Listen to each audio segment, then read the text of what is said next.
Breaking news చూస్తున్నాం. తెలంగాణలో మరి కాసేపట్లో ఇంటర్ పరీక్షలు ప్రారంభం కానున్నాయి. ఇవాళ ఫస్ట్ ఇయర్ పరీక్షలు జరగనున్నాయి. రేపు సెకండ్ ఇయర్ పరీక్షల నిర్వహణకు అధికారులు ఏర్పాట్లు చేశారు. రాష్ట్ర వ్యాప్తంగా 33 జిల్లాల్లో మొత్తం 1495 పరీక్షా కేంద్రాలు ఏర్పాటు చేశారు. ఫస్ట్ ఇయర్లో 4,89,126 మంది, సెకండ్ ఇయర్లో 5,07,949 మంది కలిపి పరీక్షలు రాయనున్నారు. మొత్తం 9,97,075 మంది పరీక్షలకు హాజరు కానున్నారు. ఇక పరీక్ష కేంద్రానికి 5 నిమిషాలు ఆలస్యంగా వచ్చినా అనుమతిస్తారు. విద్యార్థుల రవాణాకు ఎలాంటి ఇబ్బందులు లేకుండా ఆర్టీసీ ప్రత్యేక బస్సులు నడుపుతోంది. పరీక్షా కేంద్రాల్లో సీసీ కెమెరాలు, గోడ గడియారాలు ఏర్పాటు చేశారు.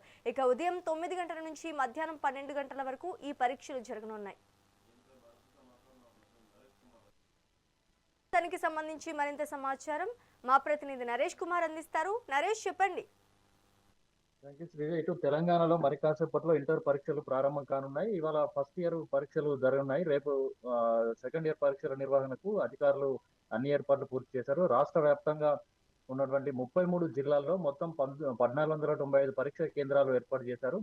ఫస్ట్ ఇయర్ లో 4,89,126 మంది విద్యార్థులతో పాటు ఇటు సెకండ్ ఇయర్ సంబంధించి 5,07,949 మంది కలిపి మొత్తంగా 9,97,075 మంది పరీక్షలకు విద్యార్థులు హాజరు కానున్నారు. అయితే పరీక్ష కేంద్రానికి 5 నిమిషాలు ఆలస్యంగా వచ్చినా అనుమతించేందుకు కూడా అధికారులు కూడా ఉత్తర్వులు జారీ చేశారు. అయితే విద్యార్థుల రవాణాకు ఎలాంటి ఇబ్బందులు లేకుండా ఆర్టీసీ కూడా ప్రత్యేక బస్సులు కూడా నడుపుతోంది. అయితే పరీక్ష కేంద్రాల్లో సీసీ కెమెరాలతో పాటు గోడ గడియారాలు కూడా ఏర్పాటు చేశారు. ఇటు ఉమ్మడి ఆదిలాబాద్ జిల్లా వ్యాప్తంగా చూసుకుంటే ఇంటర్మీడియట్ పరీక్షల నిర్వహణ కోసం అధికార యంత్రాంగం కూడా అన్ని ఏర్పాట్లు పూర్తి చేసింది. మరి కాసేపట్లో ఇటు ఉదయం 9 గంటల నుంచి ప్రారంభం కానున్నటువంటి ఈ పరీక్షలు మధ్యాహ్నం 12 గంటల వరకు జరగనున్నాయి. అయితే పరీక్షా కేంద్రానికి అరగంట ముందుగానే ఇటు చేరుకోవాలని చెప్పేసి అధికారులు సూచించారు. అయితే ఎన్నడూ లేని విధంగా అన్ని పరీక్షా కేంద్రాల్లో సీసీ కెమెరాలు కూడా ఏర్పాటు చేశారు. ఈసారి 5 నిమిషాల వెసులుబాటు కూడా కల్పించింది. అరగంట ముందే పరీక్షా కేంద్రాలకు చేరుకోవాలని విద్యార్థులకు అధికారులు సూచించారు. అయితే వెబ్సైట్ నుంచి హాల్ టికెట్లకు సంబంధించి ఏదైనా సమస్యలు తలెత్తితే వెబ్సైట్ నుంచి డౌన్లోడ్ చేసుకున్నటువంటి హాల్ టికెట్ల పైన కూడా ప్రిన్సిపల్ సంతకం ఉన్నా లేకపోయినా కూడా అనుమతించేందుకు కూడా అధికారులు ఉత్తర్వులు జారీ చేశారు. అయితే కాగా హాల్ టికెట్ మినహా ఇటు పరీక్షా కేంద్రాల్లోనికి ఎలాంటి వస్తువులు ఇతరత్ర అనుమతించబోమని అధికారులు కూడా చెప్తున్నారు. అయితే ప్రతి కేంద్రానికి ఇటు సిఎస్ తో పాటు డిఓ ఇన్విజిలేటర్ను నియమితారు. ఫ్లయింగ్ స్క్వాడ్, సెట్టింగ్ స్క్వాడ్ బృందాలు పర్యవేక్షించనున్నాయి. దీనికి సంబంధించి పరీక్షలను ఎలాంటి ఇబ్బందులు తలెత్తకుండా ఈసారి ఏర్పాటు చేసినటువంటి ప్రతి సీసీ కెమెరాలను ప్రతి కేంద్రంలో 6 నుంచి 8 సీసీ కెమెరాలను కూడా ఏర్పాటు చేశారు.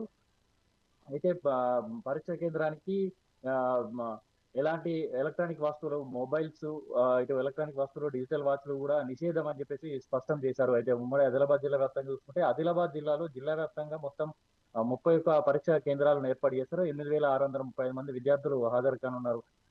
మార్చి 13 వరకు రెగ్యులర్ విద్యార్థులకు పరీక్షలు ఉంటాయి. 16 వరకు వొకేషనల్ కోర్సులకు సంబంధించిన విద్యార్థులకు పరీక్షలు జరగనున్నాయి.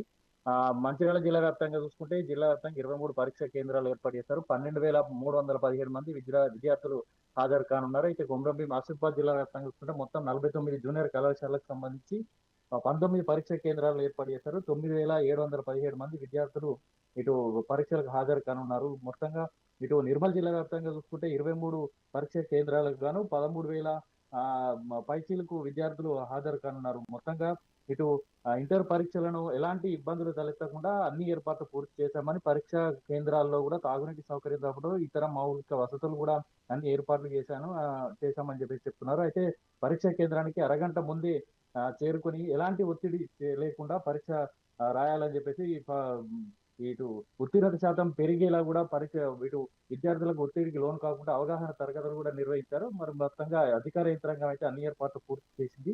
మరి కాసేపట్లో జరగనున్నటువంటి పరీక్షలకు ఎలాంటి ఇబ్బందులు తలెత్తకుండా పోలీస్ శాఖ సంబంధించి కూడా బందోబస్తు కూడా అక్కడ ఏర్పాటు చేసింది. మాల్ ప్రాక్టీస్ కానీ ఇతరత్ర జరగకుండా సిట్టింగ్ స్క్వాడ్ తో పాటు ఫ్లయింగ్ స్క్వాడ్ లో కూడా నిత్యం పర్యవేక్షించనున్నారు. Sreeja, thank you for the update Naresh.